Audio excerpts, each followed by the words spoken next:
আল্লাহ রাব্বুল আলামিন হয়তো চেয়েছিল যে এই মসজিদ ভিত্তিক 500 জনের সেবা তোমার করার দরকার নাই, তোমাকে আমরা হাজার হাজার মানুষের সেবার জন্য নির্ধারণ করে রেখেছি। প্রাণের স্কুলের পাশে, যেটাকে আমরা খালিক সাহেব বলি, এখানে একটা মসজিদ আছে। এই মসজিদে আমি জুমার আলোচনা করেছি, জুমার নামাজ পড়াইছি।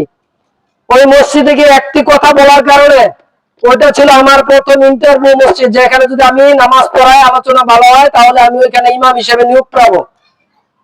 তখন ওইখানে আমি বলেছিলাম যে আমরা যারা মিম্বরে বসে আছি, আমাদের যদি যোগ্যতা থাকে, সক্ষমতা থাকে, আমরা যদি সমাজ পরিচালনা করতে পারি, তাহলে আমরা যদি কমিশনার হই, আমরা যদি মেয়র হই, আমরা যদি উপজেলা চেয়ারম্যান হই, আমরা যদি এমপি হই, তাহলে ওই চেয়ারটা আমাদের জন্য ছেড়ে দিতে হবে।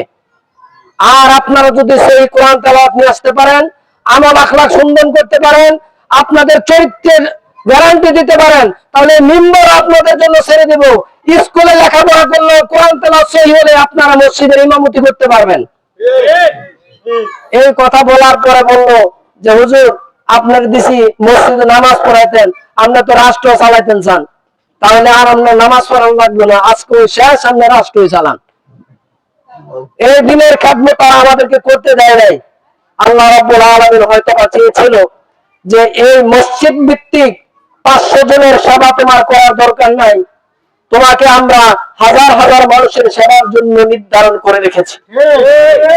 আজও বাংলাদেশে, আমার এই 4 নং ওয়ার্ডে নয়, গোটা বাংলাদেশে প্রত্যেকটি মসজিদের ইমামরা আজকে নির্যাতিত।